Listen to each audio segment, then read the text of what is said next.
વાડીમાં ભાગ 1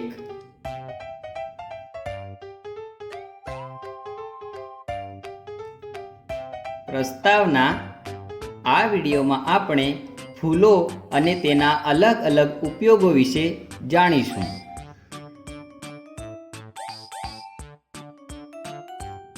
આજે રવિવાર છે. બિટ્ટુ બેસીને ટીવીમાં ક્રિકેટ જોઈ રહ્યો છે. અરે વાહ, 4 રન! એટલામાં બિટ્ટુની મમ્મી ત્યાં આવી જાય છે. બિટ્ટુ, ઝડપથી બજારમાંથી કેટલાક ફૂલો અને હાર લઈ આવ. આજે પૂજા માટે ઘરને શણગારવાનું છે. પણ મમ્મી, અત્યારે હું ક્રિકેટ જોઉં છું. હું સાંજે લઈ આવીશ. બિટ્ટુ, અત્યારે જ જા. સાંજ સુધીમાં તો પૂજાનો સમય નીકળી જશે.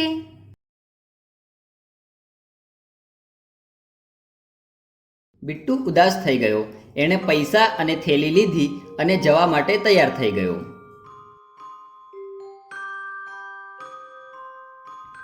અરે બિટ્ટુ, ક્યાં જાય છે? બજારમાંથી ફૂલો લેવા માટે દાદાજી. પણ તું આટલો બધો ઉદાસ કેમ છે? જુઓ ને દાદાજી, મારે ક્રિકેટ જોવી છે અને મમ્મી મને ફૂલો લેવા માટે બજાર મોકલી રહી છે. ફૂલોની શું જરૂર છે દાદાજી? ઘરના શણગાર સિવાય ફૂલોનું બીજું શું કામ હોય છે? બિટ્ટુને લાગે છે કે ફૂલોથી બીજું કંઈ જ થતું નથી. તમને શું લાગે છે? શું તમને ખબર છે ઘરની સજાવટ છોડીને આપણે ફૂલોને બીજા કયા કયા કામો માટે ઉપયોગમાં લઈએ છીએ?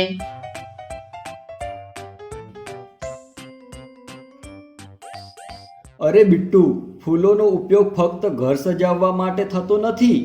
ફૂલોને તો આપણે બીજી કેટલીય રીતે ઉપયોગમાં લઈએ છીએ. કેવા ઉપયોગ દાદાજી?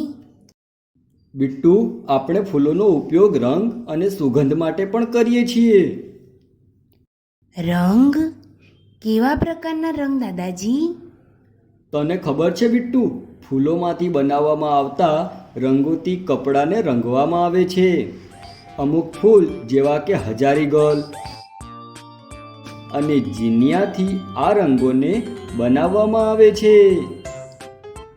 શું તમે કોઈ એવો રંગ વિચારી શકો છો જે રંગનું કોઈ ફૂલ ના હોય? વિચારો વિચારો.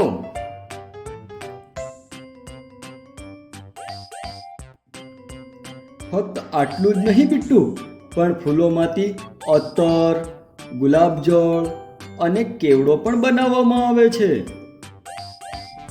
ઉત્તર પ્રદેશના કનૌજ જિલ્લામાં આ વસ્તુઓ બનાવવામાં આવે છે. ત્યાં દૂર દૂરથી ટ્રકોમાં ફૂલોને ભરીને લાવવામાં આવે છે.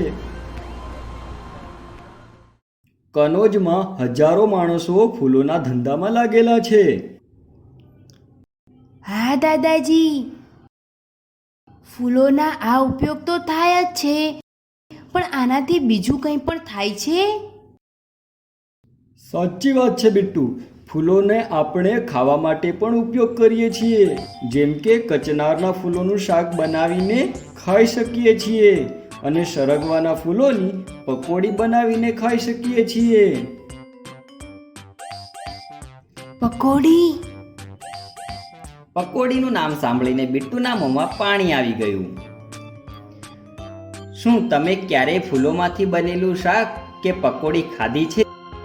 તમને એ કેવું લાગ્યું?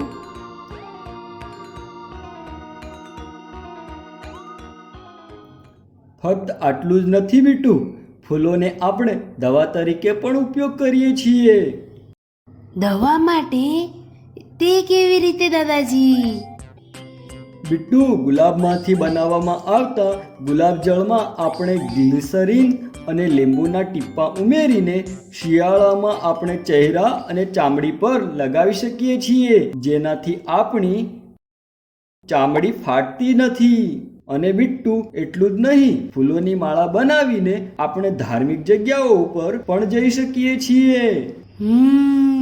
એક બીજી વાત દાદાજી, આપણે ફૂલોને આપણા દફતરમાં પણ રાખી શકીએ છીએ, જેનાથી દફતરમાંથી સારી સુગંધ આવે છે.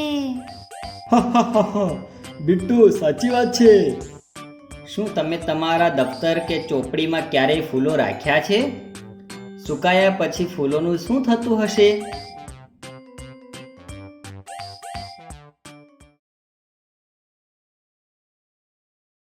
પરંતુ દાદાજી, આપણે ફૂલોનો આટલો બધો ઉપયોગ કરીએ છીએ, તો આટલા બધા ફૂલો ક્યાંથી આવતા હશે? બિટ્ટુ, આપણી ફૂલોની જરૂરિયાત પૂરી કરવા માટે લોકો ફૂલોની ખેતી પણ કરતા હોય છે અને તેના ખેતર મિલો સુધી પથરાયેલા હોય છે.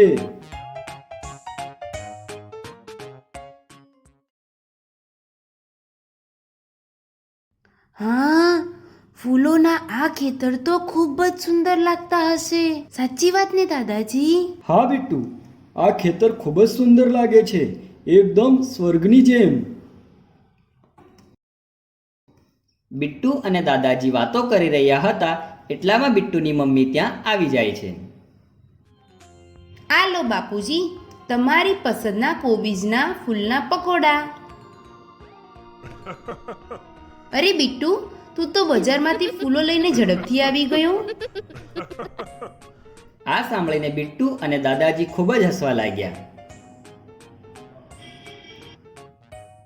હા બિટ્ટુ, લાગે છે તું હજુ સુધી ગયો જ નથી. અહીં આવ બિટ્ટુ, પહેલા તું મારી સાથે કોબીજના પકોડા ખા, પછી હું પણ તારી સાથે બજારમાં ફૂલો લેવા આવું છું. બિટ્ટુ અને દાદાજી મળીને પકોડા ખાવા લાગ્યા. સારાંશ: આ વિડીયોમાં આપણે ફૂલો અને તેના અલગ અલગ ઉપયોગ વિશે જાણ્યું. આગળના વિડીયોમાં આપણે જાણીશું મધુબની, ચિત્રકલા અને ફૂલોની ખીણ વિશે.